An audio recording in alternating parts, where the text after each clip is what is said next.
Welcome back to another technical deep dive here in the debug zone. Today we're tackling a big question and breaking it down with insights from other users. Hopefully this clears up some misconceptions and helps you get the answer you need. So buckle up, stay a little curious, and let's jump right in.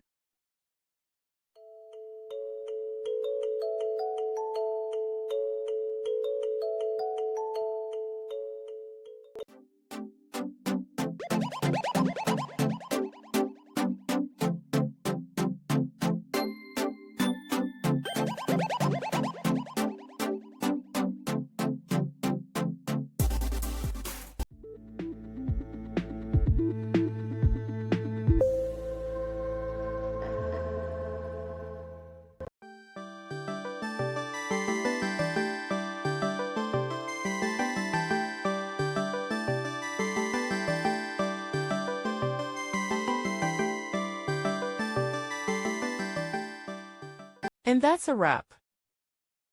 I hope you found the answer you were looking for. If you did, take a second to hit that subscribe button. It really helps out. And let me know in the comments which solution worked best for you. See you next time in the debug zone.